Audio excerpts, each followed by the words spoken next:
오늘 우리에게 주시는 하나님의 말씀은 여호수아 7장 16절에서 26절입니다. 구약 329면입니다.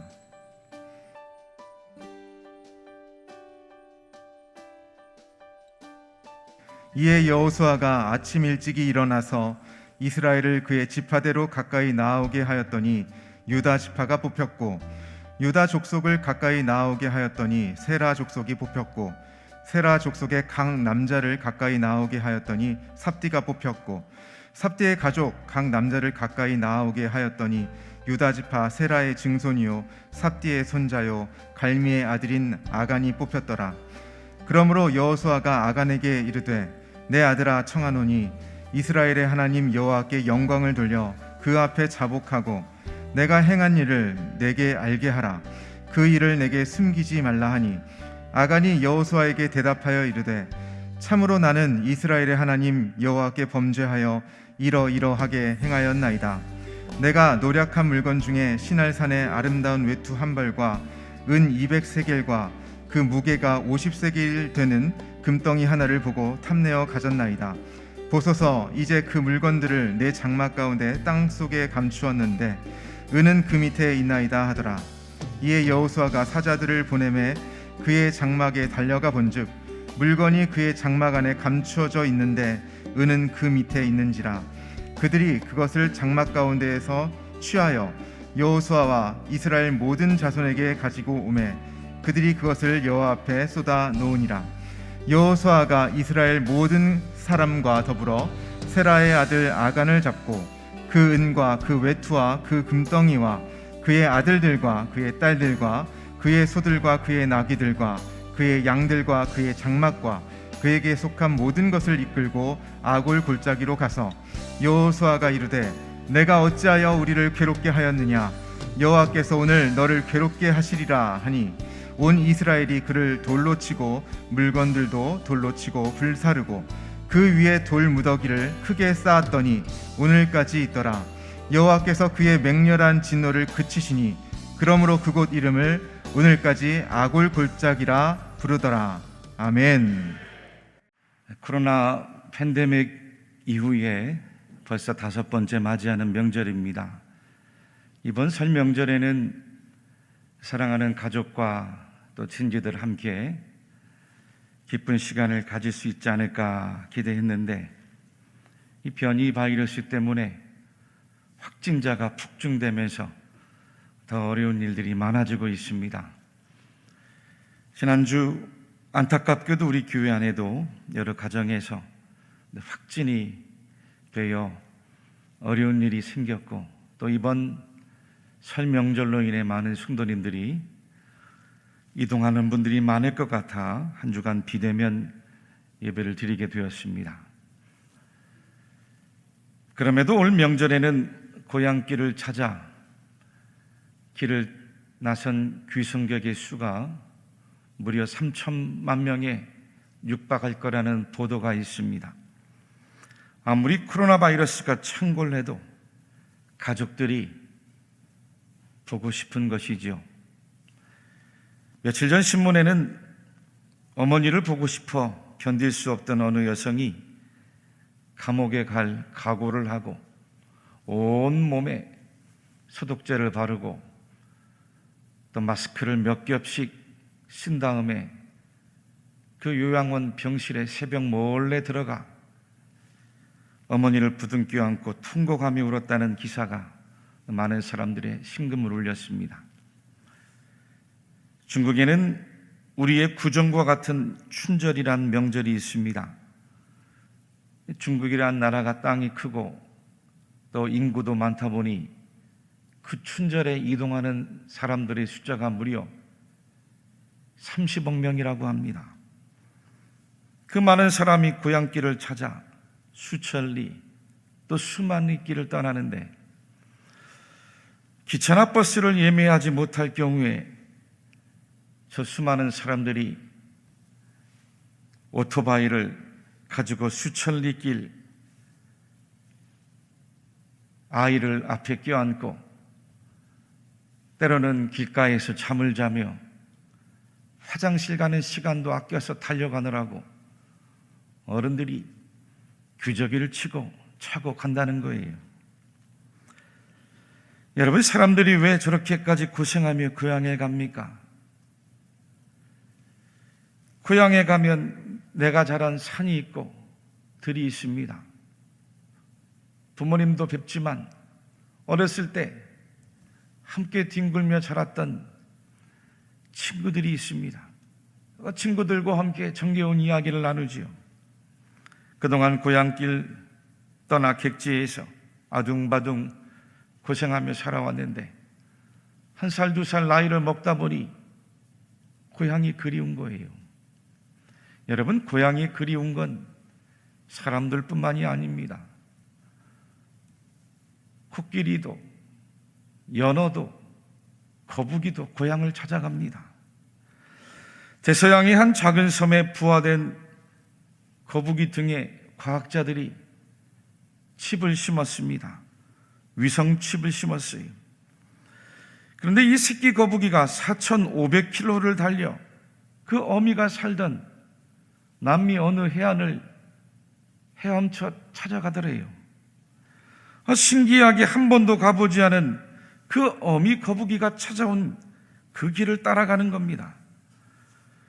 그리고는 알을 낳을 때가 되면 다시 4,500km를 헤엄쳐 자기가 태어난 그 해안에 정확하게 알을 낳고 떠난다는 겁니다. 여러분, 태어난 그곳을 그 미물이 어떻게 알 수 있을까요? 하나님께서 창조하신 만물 모든 것 안에는 이러한 비밀한 일들을 하나님께서 심어 놓으셨기 때문입니다. 전도서 3장 19절에서 20절 말씀입니다. 인생이 당하는 일을 짐승도 당하나니 그들이 당하는 일이 일반이라.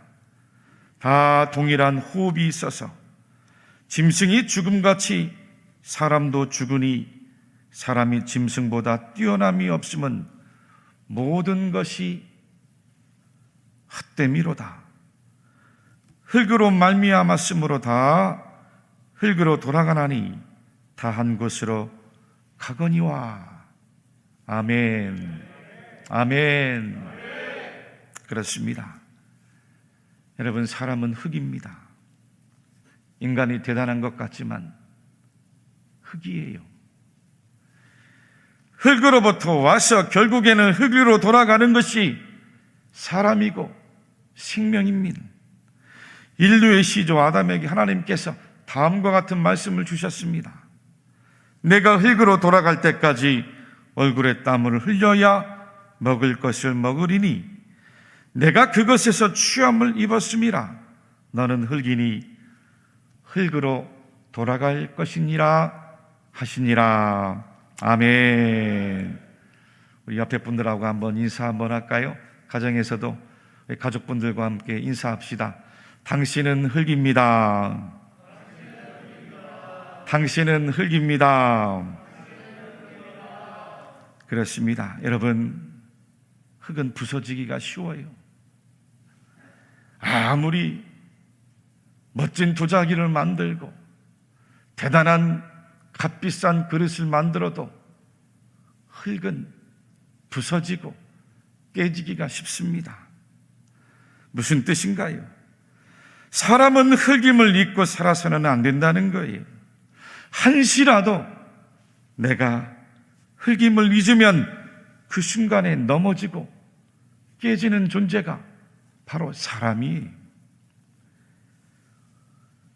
오늘 함께 읽은 성경도 이스라엘 백성들이 이것을 잊었다가 실패한 이야기입니다. 지난주일 요단강을 건넜던 여호수아와 유대 백성들이 그 거대한 성읍 여리고 성도 거침없이 무너뜨렸습니다.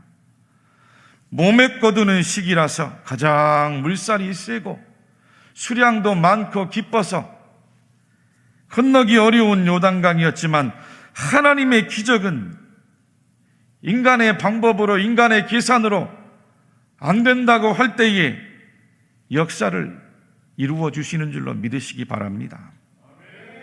하나님의 역사는 사람의 방법이 아니라 순종이라는 믿음의 방법임을 알려주시기 위함이 여호수아와 백성들이 여리고성을 정복할 때도 마찬가지였습니다. 고고학자들이 발견을 해보니 당시 여리고성은 규모 면에서는 가장 큰 성읍은 아니었지만 그 구조가 매우 단단한 성읍이었습니다. 이중벽 구조로 되어 있는데 외벽은 자연 안반으로 되어 두께가 2m에 가까웠습니다. 외벽과 내벽 사이에 3m에서 약 4m 거리를 두고는 그 내벽에 다시 두께가 3m가 넘는 돌들로 채운 거죠. 성벽의 높이만 해도 10m가 가까이 되어서 저 멀리 있어도 그 성의 위용을 한눈에 볼 수 있었다고 합니다. 웬만한 군대의 공격으로도 함락시키기가 어려운 난공불락의 요새였습니다. 그런데 이 여리고성이 어떻게 무너졌습니까? 요단강을 건널 때와 마찬가지입니다. 하나님 말씀에 순종할 때였어요. 그 여리고성을 매일 한 바퀴씩 돌고 마지막 7째 날에는 말씀에 순종해 온전히 7바퀴를 돌았을 때였어요. 여호수아와 백성들이 여리고성을 돌 때 요단강을 건널 때처럼 그 언약궤를 맨 제사장들이 앞장서서 성을 돌았습니다.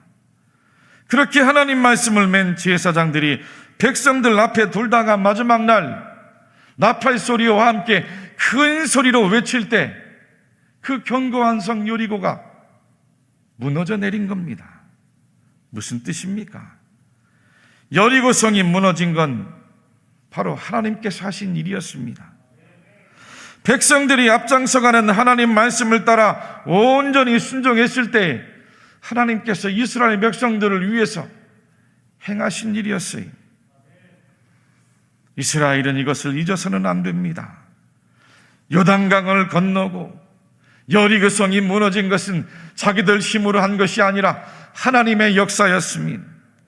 이것을 잊어버리고 내가 뭔가를 할 수 있다고 착각할 때 넘어지는 거예요. 실패하는 겁니다. 아이성 전투를 앞두고 유대 백성들이 이 사실을 잃어버렸습니다. 그 결과가 아이성 전투에서 그만 참패하고 만 겁니다. 여호수아 7장 5절에서 7절까지 말씀, 우리 말씀을 같이 한번 천천히 읽어보도록 하겠습니다. 네, 시작. 아이 사람이 그들을 36명쯤 쳐 죽이고 성문 앞에서부터 스바림까지 쫓아가 내려가는 비탈에서 쳤으므로 백성의 마음이 녹아 물같이 된지라. 여호수아가 옷을 찢고 이스라엘 장로들과 함께 여호와의 궤 앞에서 땅에 엎드려 머리에 티끌을 뒤집어 쓰고 저물도록 있다가 이르되 슬프도소이다. 주 여호와여 어찌하여 이 백성을 인도하여 요단을 건너게 하시고 우리를 아모리 사람의 손에 넘겨 멸망시키려 하셨나이까. 우리가 요단 저쪽을 만족하게 여겨 거주하였다면 좋을 뻔하였나이다. 아멘. 이 아이성이 여리고에 비하면 규모라든지 그 성 안에 살고 있는 사람들의 숫자가 훨씬 작은 성이었습니다. 하나님 도움 없이도 한번 해볼 수 있다고 생각한 거죠. 모든 백성들이 함께 성읍 주위를 돌던 때와는 달리 고작 3,000명의 군사만 보낸 겁니다. 그리고 하나님 앞에 기도하며 묻지도 않았습니다. 무엇보다 이스라엘이 아이성 전투에서 실패한 건 영적인 시험이었습니다. 어떤 영적인 시험입니까? 아간이란 사람이 금과 은과 비싼 외투를 몰래 가져가 숨긴 시험이었어요. 여리고를 정복할 때 하나님께서 명한 성물을 남몰래 거짓말을 하고 훔쳐다가 숨겨놓은 시험이었어요. 여러분, 지금까지 이스라엘 백성들이 살아온 길은 전적인 하나님의 은혜였습니다. 애굽에서 10가지 재앙을 넘어온 것도 하나님의 은혜였고, 광야 40년을 지내온 것도 하나님의 은혜였습니다. 요단강을 건너고 여리고성을 이길 수 있었던 것도 그 모든 일이 하나님의 은혜였습니다. 하나님께서 이들과 함께 하신 은혜였습니다. 지금도 함께 하시는 은혜예요. 그런데 이 은혜를 감사하지 아니하고 불순종하며 탐욕을 부린 거죠. 한 사람의 범죄가 백성들 전체가 전쟁에 나가 패배하고 어려운 일을 당하게 한 게 불공평한 게 아닌가 생각할 수 있습니다. 그런데 여러분, 성경에 보니 이 아간이라는 사람이 유다 지파에 속했다고 합니다. 유다 지파 가운데도 명문 집안이었던 세라 족속에 속한 촉망받는 지도자였습니다. 90세가 넘은 노장 여호수아와 함께 여리고성 전투에 참가를 해서 승리를 이끌던 사람이었습니다. 어쩌면 차세대 지도자로까지 넘볼 수 있었던 인물이 무슨 뜻입니까? 사람의 능력이 중요한 것이 아닙니다. 사람의 배경이 중요한 게 아니에요. 어느 집안 출신이고 어느 학교를 나왔고 어느 지역에 살고 어느 연고인가 하는 이력이나 스펙이 중요한 게 아닙니다. 하나님 앞에서 정직하게 살아가고 있는지가 중요한 거예요. 하나님 앞에서 영적으로 깨어 살아가고 있느냐가 중요한 겁니다. 하나님을 진실로 경외하고 하나님을 두려워하는 사람인지, 하나님 제1주의로 신앙하며 살아가고 있는지가 중요한 겁니다. 하나님 말씀을 제일 우선순위로 알고 그 말씀 앞에 순종할 수 있는 지도자가 중요했던 겁니다. 그런 의미에서 하나님 말씀에 불순종하고 하나님의 성물을 몰래 탐한 아간은 절대로 이스라엘의 영적인 지도자가 될 수가 없었습니다. 아간을 벌하고 아간의 죄 때문에 이스라엘 백성 전체가 아이성 전투에서 패한 이유가 바로 여기에 있습니다. 24절에서 26절까지 말씀도 같이 한번 한 목소리로 읽어보겠습니다. 시작. 여호수아가 이스라엘 모든 사람과 더불어 세라의 아들 아간을 잡고 그 은과 그 외투와 그 금덩이와 그의 아들들과 그의 딸들과 그의 소들과 그의 나귀들과 그의 양들과 그의 장막과 그에게 속한 모든 것을 이끌고 아골 골짜기로 가서 여호수아가 이르되 내가 어찌하여 우리를 괴롭게 하였느냐? 여호와께서 오늘 너를 괴롭게 하시리라 하니 온 이스라엘이 그를 돌로 치고 물건들도 돌로 치고 불사르고 그 위에 돌 무더기를 크게 쌓았더니 오늘까지 있더라. 여호와께서 그의 맹렬한 진노를 그치시니 그러므로 그곳 이름을 오늘까지 아골 골짜기라 부르더라. 아멘. 그렇습니다. 여러분, 어쩌면 우리의 인생길이 아골 골짜기와 같은 것입니다. 아골 골짜기란 뜻이 괴로움이라는 의미예요. 아간이 죄를 짓고 아골 골짜기에서 괴로움을 당하며 죽었습니다. 아간 때문에 이스라엘 백성들이 그 아이성 전투에서 패하는 괴로운 일을 당했어요.